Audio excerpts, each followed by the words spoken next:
আমাৰ যে মাইকী মানুহৰ একদম ৰাতিপুৱা শুই উঠাৰ পৰা কামে এফালে মই একদম বইল চব্জি বনাইছোঁ, যিহে গৰম পৰিছে। আৰু আমাৰ দেউতাই মানে তেল লগা চব্জি নাখায়। এফালে ধুনীয়াকৈ ভাত হৈ গ'ল, একদম সৰুতে বনাওঁ আৰু চব বস্তু।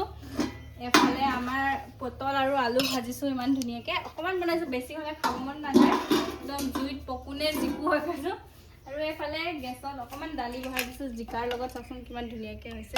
একদম জিকা লগাইছোঁ ডখৰকৈ কাটি কিনি। সেয়াই ইমান কাম নহয়, কি ক'ম। ৰাতিপুৱা ৰুটি বনাই কিনি খোৱালেও এয়া চাওক, ৰুটি বনাই কিনি খুৱাই মেলি এতিয়া 10টামান বাজিব হ'ল।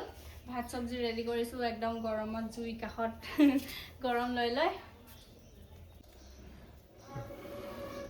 আৰু আমাৰ গাঁৱৰ পৰিৱেশ মানে এনেকুৱাই, গোটেই মই বুলিয়ে নহয় মানে গোটেই গাঁওখনে এনেকৈ জুই কিনাৰত মানে জুই জ্বলাই এইখিনি গৰমত হওক ঠাণ্ডাত হওক একদম ভাত চব্জি বনাব লাগে।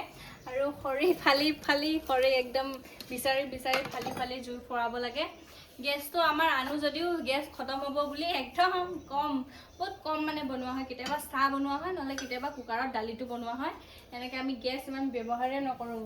চবেই মানে আমাৰ গাঁৱত বেছি গেছে নাই, এঘৰ দুঘৰত থাকিব পাৰে, কিন্তু প্ৰায় মানে মই জানামতে গাঁৱত ক'ত কাৰো গেছ নাই আৰু কুকাৰো নাই। সেইদিনাখন কুকাৰটোত দালি বহাই থৈ দিছিলোঁ, একদম চিটি মৰাৰ লগে লগে মানুহ ইয়াত বহি আছিলে পলাই পতং।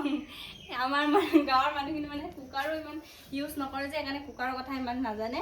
বাকী বেলেগ গাঁৱত হ'ব পাৰে, কিন্তু আমাৰ গাঁওখন অলপ ভিতৰুৱা, মানে ইমানো উন্নত হ'ব পৰা নাই।